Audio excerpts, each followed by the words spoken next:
So Greg Moulton. So I was going to say Greg Moulton of real estate or anything else, but it's actually Greg Moulton of South Australia, because you've touched so many different areas of South Australia in your professional career working for people, but also for your professional career of helping and caring for people, of what you've done in this state. Now, our journey's gone back quite a few years. It has, Declan. I do know a little bit about you. Yes. But I really wanted to take the opportunity to explore and uncover and discuss what Greg is really about. So maybe over the last 20 plus years, maybe a brief summary about what you've done. All right, mate, here we go. Teachers College. Yep. So hit a few tennis balls, tried to get on the circuit, wasn't good enough, didn't try hard enough. Teachers College.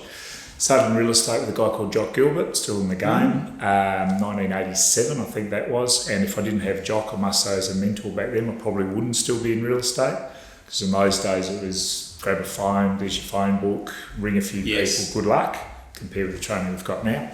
Then I went to First National Real Estate, state manager there for 7 years, loved it, marketing cooperative, lots of really good people in that group, and the group as a whole grew really well. From there I went to Harcourts, started there with 3 offices and was lucky enough to grow that over 10 years to about 40 odd, which was really, really successful and quite an interesting period of time to grow a franchise group through a really strong independent brand. So that was pretty cool. And the Harcourt story was very interesting. So Mike Green. So a Kiwi. Turned up from New Zealand of Christchurch, if that's right. Christchurch or Auckland, I can't remember, good question. But then coming back into Australia, he would have been a very interesting guy to work with. He was fascinating, mate, really gutsy. So Harcourts in New Zealand was the #1 brand by a long way. Unashamedly making a shitload of money. Yes. Am I allowed to swear in this? Yes. Right. To come to Brisbane, so he took on Ray White and Rain & Horne, the 2 biggest franchises, both started in Brisbane. So Mike Green's got a couple of Harcourts boards, nobody had heard from them, and bam, takes on Ray White and Rain & Horne. Took him a while to get going, 7-8 years in Brisbane, and then started growing around. So he's just gone to Brock and said, I want to do a deal with you. Right. He's gone to some people in Perth, can't quite remember the name of them, same thing. Melbourne took a fair bit longer because they went down to the Mornington Peninsula, couldn't find anybody in Melbourne, so that took longer. Yes. And Sydney still hasn't, in my opinion, sort of taken traction. So anyway, long story short, one dude's come over here and taken on the big boys in Australia. Wow. It's taken a long time, but what his beliefs were values. So he stuck to his 4 key values and systems and processes, and over a period of time, that's always going to work. And now he's got Australia. He's also in America. He's in America. He's in Canada. He's in Indonesia. I can't remember, 10 countries. Wow. 10 countries. Fantastic. Yeah. South Africa. Really South Africa as well. Africa. There you go. Yeah. So you spent time, and I'll come back to Harcourts later if that's okay, but then you spent time at Harcourts, and then what? Then I left Harcourts and went to Phil Harris. Harris Real Estate, 3 years with Phil. Really, that was a fascinating journey for me. Phil's, in my humble opinion, probably the one of the most professional operators in South Australia, one of the nicest guys in South Australia, and one of the most ethical people I've ever met. So the way Phil operated his business was, just make sure that the people are trained really, really well. And I think he probably did that as well as anybody in Australia. My role really was just to tidy up a few bits and pieces in the back end, really, assist with a bit of the performance management of salespeople. But 3 years was a good enough period of time to structure it up and we put a board in place. So Phil had some support. We put a management team in place, so Phil didn't have to be there day to day. And I felt as though it was time to go off into consultancy world, so that's what I did. So working now with Owens Castley, quite proudly. 2 ripping young fellas, very similar values to Phil, funny enough, and Connect, which is Brett Williams' business, selling developments, marketing and selling developments of land, loving both of those businesses. So real estate for you seems to be a really strong vertical. That's something that's your bread and butter, and that's something you've done very, very well. But then you've got this real horizontal about dealing, growing, or engaging, growing, managing, exiting, performance management of people in real estate, but you've then explored that and taken that across into elite sporting fields and everything else. Yeah. What's that part? Did you set out to do this? Is this the game plan for Greg? Or has this just happened along the way? Dear old Moulton tells everybody to have a plan. And I've got to say, the first national thing, I was only 30 years old, I think, at the time, and never thought I'd be a estate manager of 40-odd offices, so that just came along. Then Harcourts, a guy called Gary Rustling suggested we have a bit of a chat, so that was great.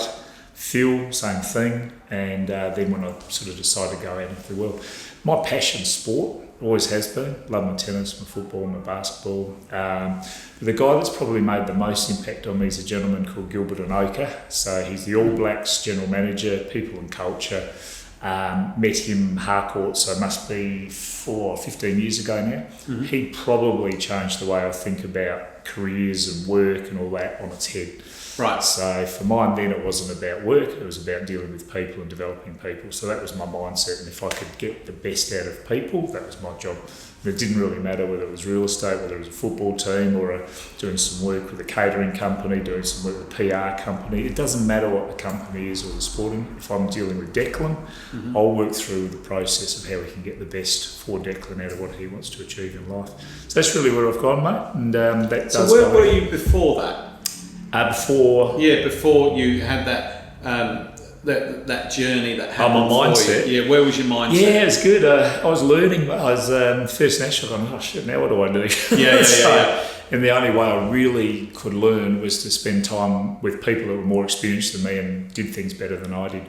Right. So I'm not a great reader. I'm not a great podcast listener, but I just love learning from people. So set myself up around, okay, who do I need to get to know, and people that were willing to assist and help. And I've still got 3 or 4 people that you call them mentors, but they're really just people that I have a chat to about different aspects of my life. So that was it. So it was, career was, I thought of the career more as a process and real estate as a product and that, rather than just people in general. And doesn't matter what they're doing. Some of my most favourite times was the time with Nathan Bassett at Nord. Yeah, right. Where we did the leadership program. Yeah. It was just fascinating how gutsy he was to put himself out in front of people. Wasn't scared of the hard commentary around him and how he could do things differently and all of that. It's the real feedback. Yeah. So Nord, I was lucky enough to be part of 3 premierships there, which was awesome. And then Ross Trevor, which was Div 1 club, very, very different. Love that. And gain success just through working with people. I know it works. I know if we can get our people and the right people. There's probably another thing worth mentioning, mate. There's a organiser, Jim Collins. I don't know if you've heard of him. Good to Great. Yep. There's 7 or 8 different principles there that I'd adhere to, and the one that's the most obvious for mine is just get the right people on the bus and then develop them as hard as you can. So I'm going to take that concept back now, Greg, and go back to Harcourts. So you're in there on that day. You've got some personalities that sit around you, good, bad, and indifferent. And you're sitting there and going, guys, we've got 3 offices. Yes. Your plan to get to 30 or your plan to execute? What was it? My plan to... So your question again? So what was the plan? Did you have a plan to get to 30? No, absolutely. Absolutely. Right. One thing Gilbert and Oka brought to the table was business planning. So what does the business look like in 3 years' time? What do you want it to look like? Yeah. What are we going to do in the first year, second year and third year to get there? What are we going to do in the first quarter of the first year? I had tasks from the minute I got there. Yes. The majority of that was how do we develop a business around a really strong independent brand. So that was the value of Brock's, and then how do we utilise the systems, culture, training, etc. of Harcourts. Yes. Mould them together, and how do we get that message out to South Australia as quickly as possible.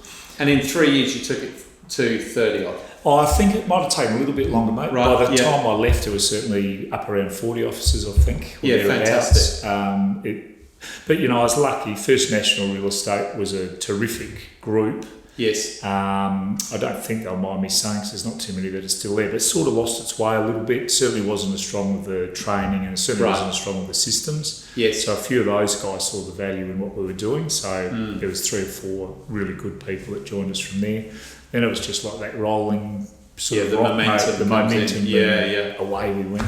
Yeah. And then you've taken that model and you joined the model with Harris, but that seems to be a very different model. So it's not franchise, it's not agents of, it feels a lot more corporate environment. So it's a different model entirely. Completely different model. Phil owns 90% of the business, I don't think you mind me saying. Tom Hector, 10%.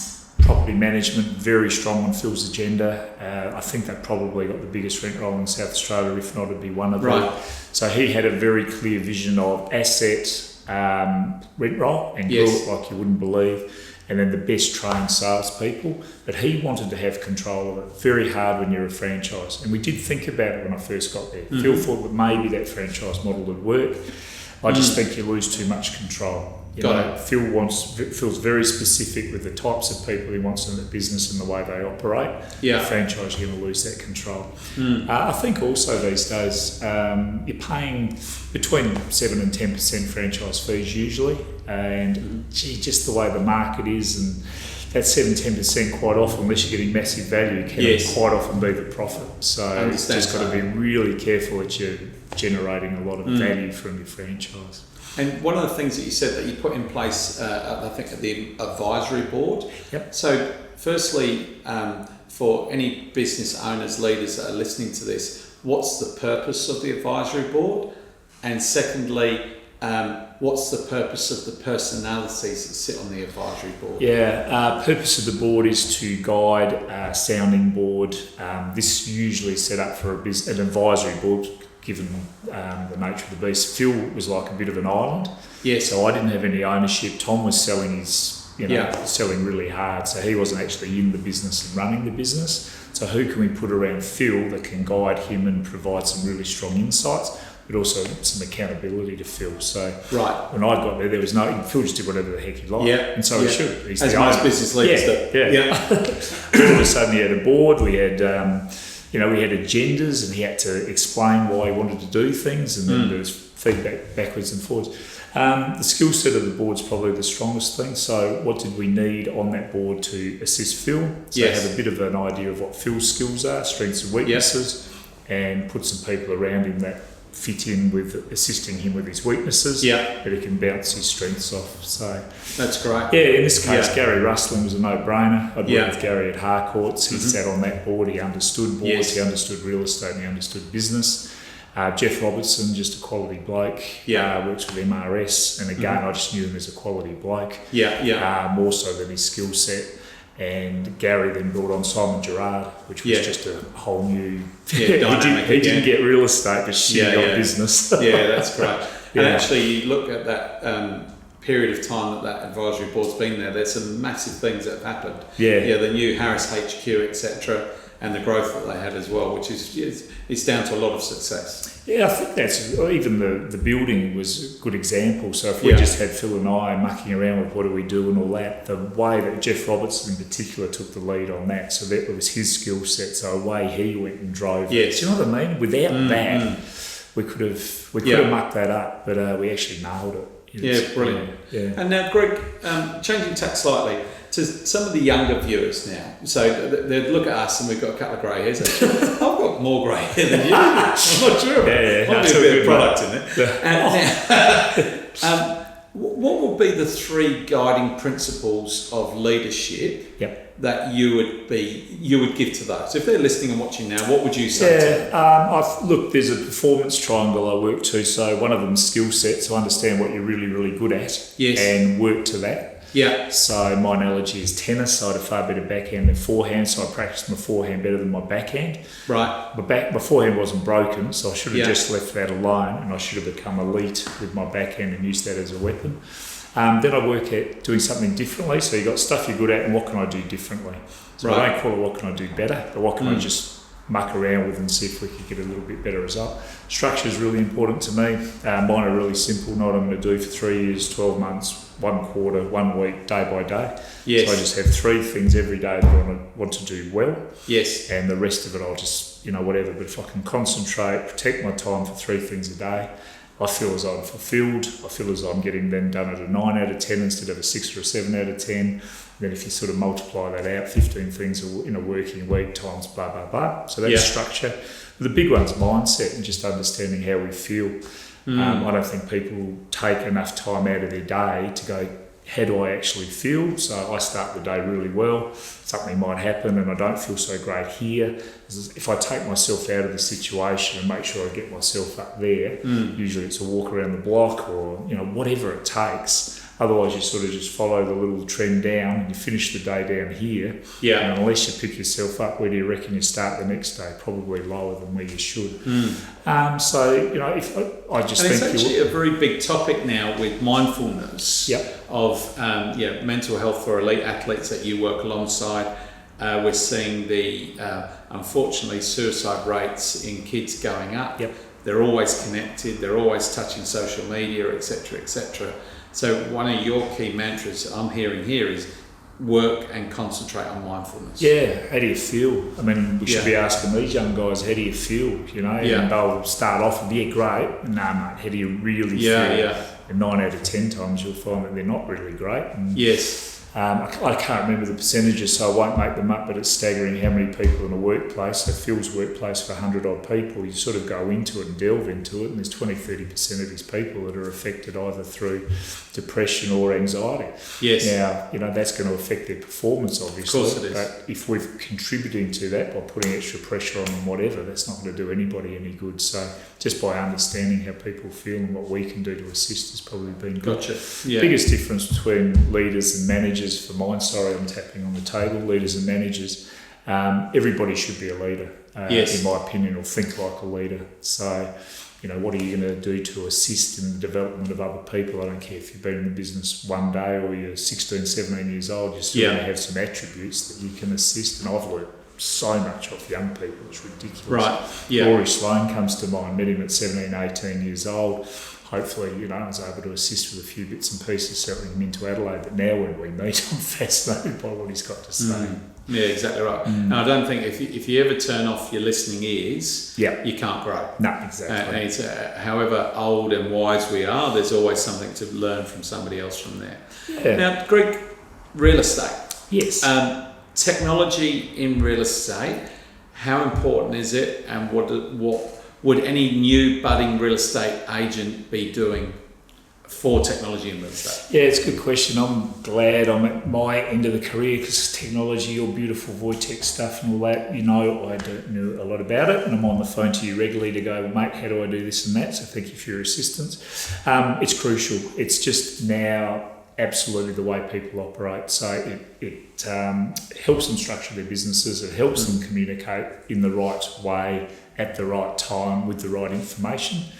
I guess knowledge is key. So the thing that's probably changed the most in our industry is that anybody can now go and sort of get that much information. They really would know what their property's worth or what's selling and all that sort of stuff. So our real role now and the skills that the really good operators are is working on our negotiation skills. Yes. Our role is to get the very best price. Yes. Now, we should be every bit as, we're as knowledgeable as everybody else in that area, but we've got to work on our people skills again, and how do we actually bring a buyer and a seller together that actually optimises the result for the seller, because that's who we work for. I unashamedly say that. I am out there to get the best price for whoever I'm working for, but I will assist that purchase through the process to the best of my ability. But technology these days, without it, we're using iPads at open inspections, databases are full of it, we're automating some of our communication. It's critical. It's turned it on. It's here, realestate.com. I remember when I was at Jocks, it was probably Kim, he's been there that long, but knocking on our door and saying, hey, you need the internet. We're saying, no, we don't, mate. We've got the Sunday Mail and got a few brochures.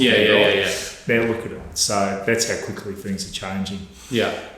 Talking to Phil the other day, we sort of talk about people that are coming to disrupt our industry. We always said that's coming. Phil's gone, that's here.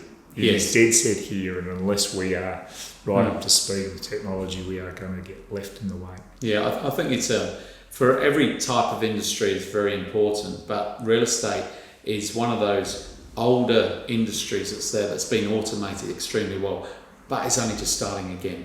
With the likes of artificial intelligence, with the likes of visual or 360 degree visual, or you're automating the walk around a house, as long as you've got an internet connection wherever you are in the world, you can be looking at that. Yeah. Too right. I mean, Nathan and Alex, we had a meeting on Monday this week. What's today? Wednesday. You know, we've got all this technology that we've developed and we're truly strongly at. Nathan stood up and said, you know what, and we're going to continue to develop this particular part of it, but that will become defunct straight after we've developed that. We're moving on to this. And some of the people go, why the hell would we develop that? Well, we need to so that we can move forward. But that's how quickly things are changing. Yes, yeah. Connect's gone and utilising a thing called Salesforce. It's just massive, too big for our business, but it is the best CRM in the business. So gotcha. We'll just go and use the best rather than scale it down and spend it. And I think the other side of that is the commercial model with it. Of in the old days, we used to go and spend $300,000, $400,000, $500,000 implementing a piece of software, whereas now they're nowhere near that. We talk price per seat after a small implementation price. So this thing of software as a service is becoming a lot more prevalent, where I can download on my iPhone the realestate.com application, but I can also download on my iPhone the Salesforce application that allows me access into my CRM or my customer relation management. So it's there. And it's how we use it is what counts. Whatever you just said then, mate, I'm sure is right. That's how little I know about it. But what I know about Salesforce is I can change it, or our business can change it themselves without waiting for some developer from another company or in line and all that. So it's, what I think you're saying is it's just so interactive these days. It's ridiculous. I need that to do that now, and we can actually get that to do that without hanging around waiting, etc. Are you an entrepreneur? Me? Because you've helped a lot of entrepreneurs. No, I don't think so. I'm just an ordinary guy, battling along, having a bit of fun. No, I don't see myself as an entrepreneur. I look at different opportunities, but again, I look at different opportunities differently. Finance isn't my strong point, but people are again, so I go into opportunities based on who sits around a boardroom or who is providing that opportunity, rather than the opportunity itself. So I don't go to my accountant, I just go on who's running it. Who's right, for the fit of the time. So you've played a very strong supporting role to entrepreneurs. In your history, there's been lots of them.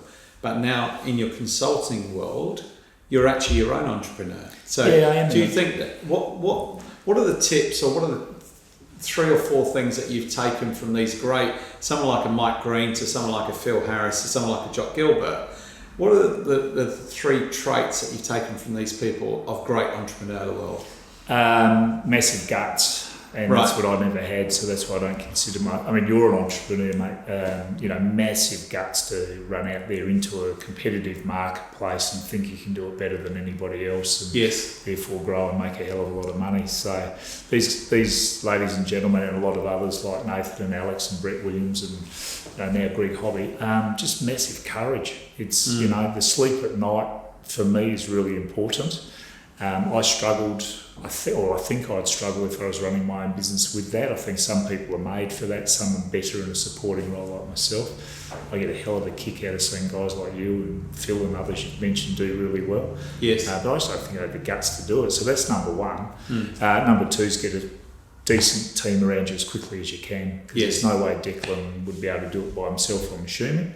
You would have a fantastic team around you. So starting with Barbara, obviously, and the rest of your team. So that's what Mike did really well. He went and got Gilbert and Oka from the All Blacks and said, mate, I want you to work for me. And then he picked off people around Australia that he thought were the best in the state for whatever they were doing, whatever roles they were doing. Just build a bloody good team. And have some values and behaviours that everybody knows and sticks to. So, Mike was very strong on his 4 values, but it's more the behaviours, and people left the business if they didn't sort of stick to them. So that'd be the 3 things. But I admire people that have a crack. Greg, that's fantastic, and it's very insightful about your journey today. And I don't think that we've seen the end of Greg. I think you're only midway through your book at the moment. There's going to be some... I hope I'm not. I'm not near the end. I seriously want to get in a combi van and go around Australia, mate. Yeah, in a couple of years' time. And I'm sure that you'll meet some great entrepreneurs and be a great entrepreneur along the way, and provide those 3 traits to them as they go through. So, Greg, I really appreciate your time. Thank you for being a wonderful customer of Voiteck's. Yep. Thank you for being part of Voiteck Connect, and I wish you very well on your journey. And I just want to say this, it's people like you that sort of bring to South Australia, I think, the reason that we don't leave. I mean, all of us get offered jobs, Sydney, Melbourne, whatever, but anybody that can network and just enjoy what Adelaide brings, but make fantastic business and just a ripping bloke. So thanks for having me. Good on you, Greg. Thanks, mate. Good on you. Good on you, mate.